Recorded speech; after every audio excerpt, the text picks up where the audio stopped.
My friends, நம்ம எல்லாமே நல்லா நடிக்க தெரியும் எல்லாருக்குமே இல்லையா? நல்ல மாதிரி நடிக்கிறது, உள்ள நல்ல கெட்ட பொறாம பொச்சரிப்பு எல்லாம் வச்சுக்கின்னு நல்ல மாதிரி நடிக்குது. அதான் ஆண்டவர் சொல்ற மாயக்காரரே அந்த காலத்தில் இருக்கிற பரிசேயர் அவர்களுக்கு சொன்னார் ஆண்டவர்.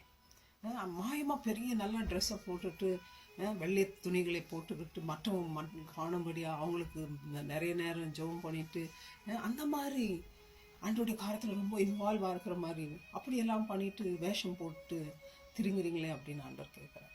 இன்னைக்கு நம்மளை பார்த்து ஆண்டவர் அதுதான் கேட்குறார். ஆண்டவர் இருந்து அதை தான் கேட்டிருப்பார்.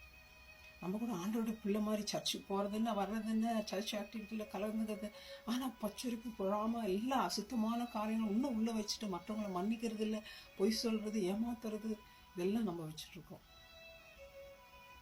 ஏன் அப்படி இருக்குது நமக்குள்ள? இயேசு இருக்கிறாரா?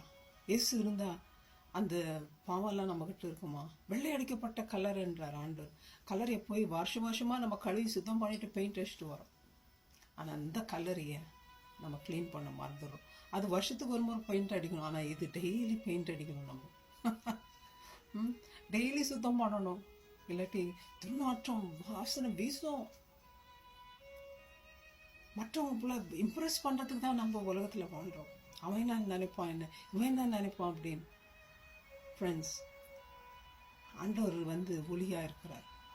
அவர் ஒளி நமக்குள்ளே வரும்போது இந்த இருள்ஸ், நம்மெல்லாம் செத்த மனுஷர் வாக் பண்ணுற மாதிரி தான் வாக் பண்ணிகிட்ருக்கோம் இன்னைக்கு. ஏன் இருளில் இருக்கிறோம்? பிசாசான கண்களை குருடாக்கி போட்டிருக்கான். வேதம் என்ன சொல்லுது தெரியுங்களா? பாவம் செய்கிற ஆத்துமா சாகும், பாவத்தின் சம்பளம் மரணம், தேவனை கிருபை வருமோ நம்முடைய இயேசு கிறிஸ்துனால் உண்டான நித்திய ஜீவன். பாவம் செய்தனால் நம்ம எல்லாம் செத்து போயிருக்கோம். ஏன்னா மனுஷன் ஏன் அப்படி இருக்கானா, வேதம் சொல்லுதுங்க 2 தீமோத்தேயு 3:2, மனுஷர்கள் தற்பிரியராயும் பணப்பிரியராயும் வீம்புக்காரராயும் அகந்தையுள்ளவர்களாயும் தூஷிக்கிறவர்களாயும் தாழ்த்தன்மார்கள் கீழ்ப்படியாதவர்களாயும் நன்றி அறியாதவர்களாயும் பரிசுத்தம் இல்லாதவர்களாயும். பரிசுத்தம் இல்லை. பரிசுத்தம் எப்படி வரும்? இயேசுநாதர் இல்லைன்னா. இயேசு வச்சுட்டு நம்மளை இருளில் நடக்க முடியுமா? லைட்டு வச்சுக்கின்னு இருட்டாக இருக்க முடியுமா? முடியாதே. பயத்து அதை தான் வேதம் சொல்லுது. என்ன சொல்லுது? யோவான் 12:46, என்னிடத்தில் விசுவாசமாக இருக்கிறவன் எவனும் இருளில் இராதபடிக்கு நான் உலகத்தில் ஒளியாக வந்தேன். அவர் வச்சு நம்ம இருட்டில் போக முடியாது, பாவமான காரியங்களை செய்ய முடியாது, கண்ணு உணர்த்துக்கு மேலே இச்சையா பார்க்க முடியாது. ஏன்னா இயேசு கிறிஸ்து ஒளியாயிருக்கிறார். அவர்கள் கொஞ்சம் மேலும் இருள் இல்லை.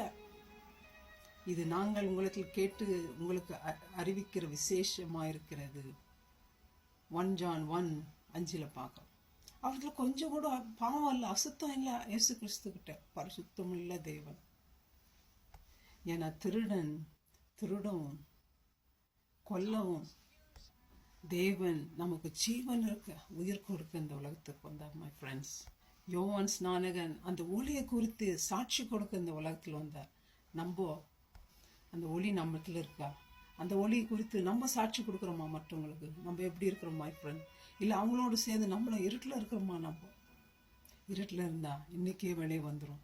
அந்த ஒளியை பற்றி மற்றவர்களுக்கு பகிர்ந்து கொள்வோம். மற்றவர்களுக்கு நம்ம சாட்சியாக இந்த உலகத்தில் வாழும். பாவம் செய்யாதபடிக்கு பரிசுத்தமாக ஜீவிப்போம். ஏன்னா தகப்பன் பரிசுத்தர்.